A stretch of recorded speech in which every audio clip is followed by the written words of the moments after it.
ತಾವು ತಂದಿರುವಂಥ ಈ ಸಂತಾಪ ಸೂಚನೆ ನಿರ್ಣಯಕ್ಕೆ ಬೆಂಬಲ ಸೂಚಿಸಿ, ಅದೇ ರೀತಿ ನಮ್ಮ ಎಲ್ಲ ಸದಸ್ಯರುಗಳಿಗೂ ಕೂಡ ಸಲಹೆಯನ್ನು ಕೊಟ್ಟಿದ್ದಾರೆ ಅಂತ ನಾನು ತಿಳ್ಕೊಂಡಿದ್ದೀನಿ. ಅವರ ಕುಟುಂಬಸ್ಥರು ಕೂಡ ಇಲ್ಲಿ ಬಂದು ನೋಡದೇ ಇದ್ರೂ ಕೂಡ ಮಾಧ್ಯಮದಲ್ಲಿ ಅವ್ರು ನೋಡ್ತಾ ಇರ್ತಾರೆ. ಸೊ ಈ ನಡವಳಿಕೆನೂ ಕೂಡ ಇಂಪಾರ್ಟೆಂಟು ಅನಿಸ್ತದೆ. ಇಲ್ಲಿ ನಡೆಯುವಂಥ ನಡವಳಿಕೆನೂ ಕೂಡ ಭಾಳ ಇಂಪಾರ್ಟೆಂಟು. ಯಾಕೆಂದರೆ ನಾವು ಎಲ್ಲರಿಗೂ ಸಂತಾಪ ಸೂಚನೆಯನ್ನು ನಾವು ಮಾಡಲ್ಲ. ಸಮಾಜಕ್ಕೆ ಸೇವೆ ಸಲ್ಲಿಸಿದರೆ ಅವರು ಕಾರ್ಯ ನೆನಪಿನಲ್ಲಿ ಇಟ್ಕೊಬೋದು ಅನ್ನೋರ್ಗೆ ಮಾತ್ರ, ಕೆಲವ್ರಿಗೆ ಮಾತ್ರ ನಾವು ಆಯ್ಕೆ ಮಾಡಿ ಮಾಡೋದು. ಆದರೆ ಎಲೆಮರೆಯ ಕಾಯಿಗಳು ಬೇಕಾದಷ್ಟು ಜನ ಸಮಾಜಮುಖಿಯಾಗಿ ಕೆಲಸ ಮಾಡಿದ್ದಾರೆ. ಸೊ ಅವರೆಲ್ಲರಿಗೂ ನಾವು ಸಂತಾಪ ಮಾಡೋಕ್ಕಾಗಲ್ಲ. ಆದರೆ ಅಂಥ ಸಂದರ್ಭದಲ್ಲಿ ನಾವೆಲ್ಲರೂ ಕೂಡ ನಮ್ಮ ನಡವಳಿಕೆಗಳು ಸರಿ ಇರಬೇಕು ಅನ್ನೋದ್ರ ಬಗ್ಗೆ ತಾವು ಸಲಹೆಯನ್ನು ಕೊಟ್ಟಿದ್ದಾರೆ. ಅದನ್ನು ನಾನು ಸ್ವಾಗತ ಮಾಡ್ತೀನಿ. ಸನ್ಮಾನ್ಯ ಮೇಟಿಯವರು ಸಿಟ್ಟಿಂಗ್ ಸದಸ್ಯರು, ನಮ್ಮ ಜೊತೆನೇ ಶಾಸಕರಾಗಿ ಕೆಲಸ ಮಾಡಿದ್ದಾರೆ. ಅವರು ಬರೋದು ಗೊತ್ತಾಗ್ತಾ ಇರಲ್ಲ, ಹೋಗೋದು ಗೊತ್ತಾಗ್ತಾ ಇರಲ್ಲ. ಮುಖ್ಯಮಂತ್ರಿಗಳು ಹೇಳಿದ ರೀತಿ ಭಾಳ ಸಜ್ಜನ ಇರೋ ವ್ಯಕ್ತಿ. ಅವರ ಕೆಲಸ ಆಯಿತು, ಅವ್ರ ಕಾರ್ಯ ಆಯಿತು, ಅವ್ರ ವಿಚಾರ ಮಾತ್ರ ಅವರು ಚರ್ಚೆ ಮಾಡ್ತಾಯಿದ್ರು.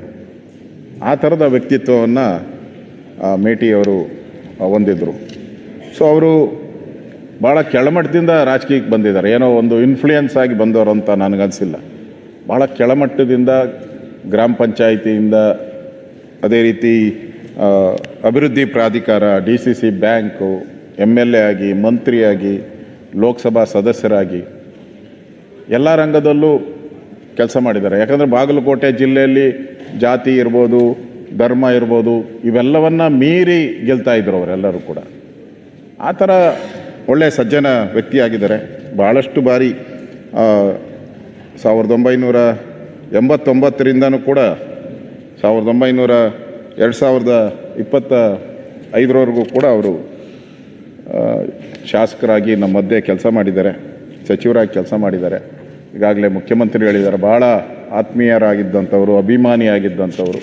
ಅವರ ಅಭಿಮಾನ ಒಬ್ಬರನ್ನ ಕಳ್ಕೊಂಡಿದ್ದೀನಿ ಅನ್ನೋ ಮಾತನ್ನು ಕೂಡ ಹೇಳಿದ್ದಾರೆ. ಅವರು ಕೂಡ ಆ ಕ್ಷೇತ್ರದ ಜನರ ಪರವಾಗಿ ಕೆಲಸ ಮಾಡಿದ್ದಾರೆ. ಸೊ ಅವರಿಗೆ ನಾನು ನನ್ನ ಸಂತಾಪವನ್ನು ಸೂಚನೆ ಮಾಡ್ತಾಯಿದ್ದೀನಿ. ಎರಡನೇದಾಗಿ ಸನ್ಮಾನ್ಯ ದೇವರಾಜ್ ಅವರ ನನ್ನ ಪಕ್ಕದ ಕ್ಷೇತ್ರ, ನನ್ನ ಪಕ್ಕದಲ್ಲಿ ಚಿಕ್ಕಪೇಟೆ ಶಾಸಕರಾಗಿದ್ದರು. ನಾನು ಮೊನ್ನೆ ಹೋದಾಗ ಹೇಳಿದೆ, ಅವ್ರ ಕುಟುಂಬದ ಜೊತೆ ಹೇಳ್ತಾ ಇದ್ದೆ, ಅವರು ವಿಧಾನಸಭಾ ಅಧಿವೇಶನದಲ್ಲಿ ಜಾಸ್ತಿ ಇರೋದಕ್ಕಿಂತ ಲಾಂಜಲ್ಲೇ ಜಾಸ್ತಿ ಇರ್ತಾಯಿದ್ರು. ಅವ್ರು ಸ್ವಲ್ಪ ಚಟ, ಸ್ವಲ್ಪ ಸ್ಮೋಕಿಂಗ್ ಇದು, ಯಾವಾಗೂ ಅಲ್ಲೇ ಕೂತ್ಕೊತಾ ಇದ್ರು. ನಾವು ಬೇಡ ಅಂದರೂ ಕಾಫಿ ತರಿಸಿ, ಅಣ್ಣ ಗುರು ಕೂತ್ಕೋ ಅಂತೇಳಿ ನಮ್ಮನ್ನು ಹೇಳ್ಕೊತಾ ಇದ್ರು. ಅವ್ರ ಜೊತೆ ಕೂತ್ಕೊಂಡು ಕಾಫಿ ಕೊಡಿಸಿ ಎಲ್ಲರ ಜೊತೆ. ಅವ್ರಿಗೇನು ನನಗನ್ಸುತ್ತೆ ಯಾರ ಜೊತೆನೂ ದ್ವೇಷ ಆ ಥರದ ಭಾವನೆ ಇಲ್ಲ. ಕೊನೆವರೆಗೂ ನಾನು ನೋಡಿದ್ದೀನಿ, ಕೊನೆವರೆಗೂ ಅವ್ರ ಜೊತೆ ಇದ್ದೀನಿ. ನನ್ನ ಮೊದಲನೇ ಚುನಾವಣೆ, ನಾನು ಹೇಳ್ಬೋದೋ ಗೊತ್ತಿಲ್ಲ, ನನ್ನ ಮೊದಲನೇ ಚುನಾವಣೆ ನಾನು ಫಸ್ಟ್ ನಿಂತಾಗ ನಾನು ಯಾರಿಗೂ ಪರಿಚಯನೇ ಇರಲಿಲ್ಲ, ಗೊತ್ತಿರಲಿಲ್ಲ.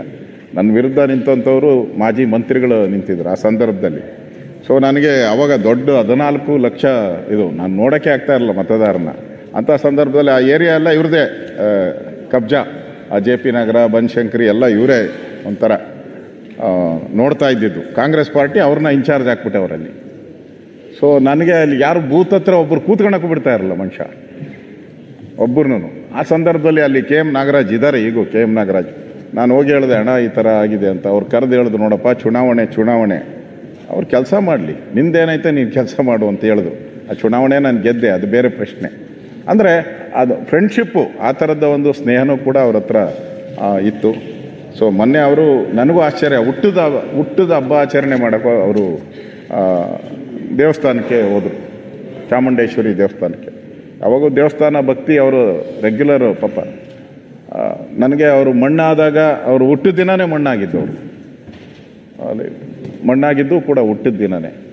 ಭಾಳ ಅವರ ಮಗನೂ ಕೂಡ ಸದಸ್ಯರಾಗಿದ್ದರು, ಕಾರ್ಪೊರೇಷನ್ನಲ್ಲಿ ಸದಸ್ಯರಾಗಿ ಸೇವೆನೂ ಮಾಡಿದ್ದಾರೆ ಅನಿಸುತ್ತೆ. ಅವರು ನಮಗೂ ಕೂಡ ದೇವರಾಜವರು ಆತ್ಮೀಯರಾಗಿದ್ದರಿಂದ ನಾನು ಕೂಡ ಅವ್ರ ಸಂದರ್ಭದಲ್ಲಿ ಹೋಗಿದ್ದೆ. ಭಾಳ ನೋವಿನ ಸಂಗತಿ ಅವರ ಆತ್ಮಕ್ಕೂ ಅವರ ಕುಟುಂಬಕ್ಕೂ ಈ ದುಃಖವನ್ನು ಭರಿಸುವಂಥ ಶಕ್ತಿ ನೀಡಲಿ ಅಂತೇಳಿ ದೇವರಲ್ಲಿ ಪ್ರಾರ್ಥನೆ ಮಾಡ್ತೀನಿ. ಅದೇ ರೀತಿ ಶಿವಶಂಕರಪ್ಪ ಗೌಡ ಪಾಟೀಲ್ರವರು ಕೂಡ 11ನೇ ವಿಧಾನಸಭಾ ಚುನಾಯಿತರಾಗಿದ್ದರು. ರೈತರ ಧ್ವನಿಯಾಗಿ ಕೆಲಸ ಮಾಡಿದ್ದಾರೆ, ಪದವೀಧರರಾಗಿ ಕೃಷಿಕರಾಗಿ ಸಮಾಜ ಸೇವೆಯನ್ನು ಮಾಡಿದ್ದಾರೆ. ಅವ್ರಿಗೂ ಕೂಡ ನಾನು ಈ ಸಂದರ್ಭದಲ್ಲಿ ಸಂತಾಪವನ್ನು ಸೂಚನೆ ಮಾಡ್ತೀನಿ. ಇನ್ನೊಂದು ಭಾಳ ಪ್ರಮುಖವಾಗಿ ಸಾಲುಮರದ ತಿಮ್ಮಕ್ಕ. ಕರ್ನಾಟಕದಲ್ಲಿ ನನ್ನ ಹೆಸರು ಗೊತ್ತೇ ಇಲ್ಲದೆ ಇರ್ಬೋದು, ಭಾಳಷ್ಟು ರಾಜಕಾರಣಿಗಳ ಹೆಸರು ಗೊತ್ತಿಲ್ಲದೆ ಇರ್ಬೋದು, ಆದರೆ ಸಾಲುಮರದ ತಿಮ್ಮಕ್ಕ ಗೊತ್ತಿಲ್ಲದಿರೋ ಅಂಥ ವ್ಯಕ್ತಿನೇ ಇಲ್ಲ ಅಂತ ನಾನು ತಿಳ್ಕೊಂಡಿದ್ದೀನಿ. ಈ ಸಮಾಜದಲ್ಲಿ ಒಂದು 2 ಥರ ವ್ಯಕ್ತಿಗಳಿರ್ತಾರೆ.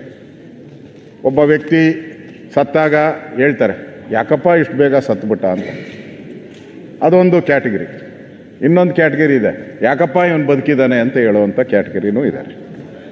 ಅವರು ಈ ಮೊದಲನೇ ಸಾಲಿಗೆ ಸೇರುವಂಥವ್ರು. ಸಾಲುಮರದ ತಿಮ್ಮಕ್ಕ ನಾನು ಕೇಳಿದೆ ಮೊನ್ನೆ ಇದಾದಾಗ, ಪರಮೇಶ್ವರ್ಗೂ ಗೊತ್ತಿದೆ ಅವರ ಕ್ಷೇತ್ರದ ಅವರು. ಆ ಇಡೀ ರೋಡು ಬಿಸಿಲನ್ನೇ ಕಾಣಲ್ಲಂತೆ ಇವತ್ತುವರೆಗೂ. ಆ ಇಡೀ ರಸ್ತೆ, ಸುರೇಶ್ ಕುಮಾರ್ ಹೇಳಿದ ಜ್ಞಾಪಕ ನಾನು, ಇಡೀ ರಸ್ತೆ ಅದು ಸೂರ್ಯನ ಕಿರಣಗಳು ಬೀಳಲ್ಲಂತೆ, ಅಷ್ಟು ಒತ್ತಾಗಿ ಆಲದ ಮರಗಳನ್ನು ಎತ್ತಿದ್ದಾರೆ. ನಾವು ನೆನೆಸ್ಕೊಬೇಕು, ಸಾಲುಮರದ ತಿಮ್ಮಕ್ಕನ ಜೊತೆ ಅವರ ಪತಿಯನ್ನು ನಾವು ನೆನೆಸ್ಕೊಬೇಕು. ಅವರ ಪತಿನೂ ಕೂಡ ಪ್ರತಿದಿನ ನೀರನ್ನು ಒತ್ತು ತಗೊಂಡು, ಈಗ ಥರ ಅವಾಗ ಪೈಪ್ ಸಿಸ್ಟಮ್ ಇರಲಿಲ್ಲ, ಡ್ರಿಪ್ ಸಿಸ್ಟಮ್ ಇರಲಿಲ್ಲ, ಏನೂ ಇರಲಿಲ್ಲ. ಅಂಥ ಸಂದರ್ಭದಲ್ಲಿ ಪ್ರತಿದಿನ ಬಿಂದಿಗೆ ಹೊತ್ಕೊಂಡು ಅವ್ರ ಗಂಡ ಹೆಂಡತಿ ಇಬ್ಬರೂ ಕಿಲೋಮೀಟರ್ ಗಟ್ಟಲೆ ಆಲದ ಮರ ಹಾಕಿದ್ದಾರೆ. ಇವತ್ತು ಸಾಲುಮರದ ತಿಮ್ಮಕ್ಕ ನಮ್ಮ ಜೊತೆ ಇಲ್ಲ, ಆದರೆ ಆಲದ ಮರ ಇನ್ನೂ ಬದುಕಿದೆ, ಇನ್ನೂ ನೆರಳು ಕೊಡ್ತಾ ಇದೆ. ಅಲ್ಲಿ ಹೋದಾಗೆಲ್ಲ ಜನ ಹೇಳ್ತಾರೆ, ಇದು ಸಾಲುಮರದ ತಿಮ್ಮಕ್ಕನ ಮರ ಅಂತ ಹೇಳ್ಬಿಟ್ಟು. ಆ ಥರದ ಒಂದು ನೆನಪಿಟ್ಕೊಳೋ ಅಂಥ ಸಾಕ್ಷಿ ಗುಡ್ಡೆಯನ್ನು ನಿರ್ಮಾಣ ಮಾಡಿದಂಥ ಒಬ್ಬ ತಾಯಿ ಸಾಲುಮರದ ತಿಮ್ಮಕ್ಕನವರು. ಅವ್ರಿಗೆ ಈಗಾಗಲೇ ಮುಖ್ಯಮಂತ್ರಿಗಳು ಹೇಳಿದ್ದಾರೆ, ಅವರ ಹೆಸರಲ್ಲಿ ಪ್ರಶಸ್ತಿಯನ್ನು. ಒಳ್ಳೆಯದು, ಈ ಥರ ಸಮಾಜಮುಖಿಯಾದಂಥ ಕೆಲಸವನ್ನು ಮಾಡಿದಂಥವ್ರಿಗೆ ಗೌರವ ನಾವ್ಯಾಕೆ ಸಲ್ಲಿಸ್ಬೋದು ಅಂದರೆ ಇದ್ರ ಮುಖಾಂತರನೇ ಸ್ವಲ್ಪ ಅವ್ರ ನೆನಪು ಉಳಿಬೇಕು, ಸದಾ ಉಳಿಬೇಕು. ಅವರಿಗೆ ಪ್ರಶಸ್ತಿಗಳು ಲೆಕ್ಕನೇ ಇಲ್ಲ, ಅಷ್ಟು ರಾಜ್ಯ ಇರ್ಬೋದು, ಕೇಂದ್ರ ಇರ್ಬೋದು, ಎಲ್ಲ ಪ್ರಶಸ್ತಿಯನ್ನು ಅವ್ರಿಗೆ ಕೊಟ್ಟಿದ್ದಾರೆ. ಪದ್ಮಶ್ರೀ ಕೂಡ ಬಂದಿದೆ, ನಾಡೋಜ ಪ್ರಶಸ್ತಿ ಬಂದಿದೆ. ನಾನು ಅವರ ಸರ್ಕಾರ ಕೂಡ ಅವರ ರಾಯಭಾರಿಗೆ ನೇಮಕ ಮಾಡಿದ್ದಾರೆ. ನಮ್ಮ ಬೇಲೂರು ನಮ್ಮ ಸುರೇಶ್ ಅವರು ನನಗೂ ಪತ್ರ ಕೊಟ್ಟಿದ್ದಾರೆ. ಅವರ ಸ್ಮಾರಕ ಅವರ ಹೆಸರಲ್ಲಿ ಒಂದು ಕೆಲಸ ಆಗಬೇಕು, ವಸ್ತು ಸಂಗ್ರಹಾಲಯ ಆಗಬೇಕು ಅನ್ನೋ ಮಾತನ್ನು ನಮ್ಮ ಸುರೇಶ್ ಅವರು ಕೂಡ ಹೇಳಿದ್ದಾರೆ. ಮುಖ್ಯಮಂತ್ರಿಗಳು ಕೂಡ ಅದನ್ನು ಘೋಷಣೆ ಮಾಡ್ತಾರೆ ಅನ್ನೋ ವಿಶ್ವಾಸ ನನಗಿದೆ. ಅವರ ಕುಟುಂಬ ಅಂತ ಹೇಳಿದ್ರೆ ನಾನು ಅವ್ರ ಕುಟುಂಬದವ್ರಿಗೆ ಏನು ಸಲ್ಸೋಕ್ಕಾಗಲ್ಲ. ನಾನು ಅವ್ರ ಕುಟುಂಬ ಅಂದರೆ ಇಡೀ ಕರ್ನಾಟಕ ಅವ್ರ ಕುಟುಂಬ. ಕರ್ನಾಟಕದ ಜನ ಎಲ್ಲನೂ ಕೂಡ ದುಃಖ ವ್ಯಕ್ತ ಮಾಡಿದ್ದಾರೆ. ಅವರ ಅಭಿಮಾನಿಗಳಿಗೆ ನನ್ನ ಸಂತಾಪವನ್ನು ನಾನು ಸೂಚನೆ ಮಾಡ್ತಾ ಇದ್ದೀನಿ. ಇನ್ನು SL ಭೈರಪ್ಪನವರು ಭಾಳ ಸಾಹಿತ್ಯ ಲೋಕದಲ್ಲಿ ಅವ್ರನ್ನ ಭಾಳ ದೊಡ್ಡ ಹೆಸರು ಅವ್ರದ್ದು. ಅವರ ಮಾತೆ ಒಂಥರ, ನಾನು ಹಲವಾರು ಬಾರಿ ಭೇಟಿ ಮಾಡಿದ್ದೀನಿ. ಒಳ್ಳೆ ಕಡ್ಡಿ ತುಂಡಾದ ರೀತಿ ಮಾತಾಡುವಂಥ ಒಬ್ಬ ಸಾಹಿತಿ ಅವರು. ಏನೇ ವಿಚಾರಗಳಿದ್ರೂ ಕೂಡ ಧೈರ್ಯವಾಗಿ ಯಾವುದೇ ಮುಲಾಜಿಲ್ಲದೆ ಮಾತಾಡ್ತಾಯಿದ್ರು. ಅವರು ಕೂಡ ಒಳ್ಳೆ ವಿದ್ಯಾರ್ಥಿಯಾಗಿ ಪದವೀಧರರಾಗಿ ಹಲವಾರು ಕಾದಂಬರಿಗಳನ್ನು ಕೂಡ ಬರೆದಿದ್ದಾರೆ. ಅವರ ವಂಶವೃಕ್ಷ, ತಬ್ಬಲಿ ನೀನಾದ ಮಗನೇ, ನಾನು ಸಿನಿಮಾ ನೋಡಿದ್ದೀನಿ, ಇವೆರಡು ಸಿನಿಮಾನೂ ನಾನು ನೋಡಿದ್ದೀನಿ. ವಂಶವೃಕ್ಷ ಮತ್ತು ತಬ್ಬಲಿ ನೀನಾದ ಮಗನೇ ನೋಡಿದ್ದೀನಿ. ಇವೆಲ್ಲನೂ ಕೂಡ ವಿಮರ್ಶೆ ಮಾಡುವಂಥ ಚಿತ್ರಗಳು.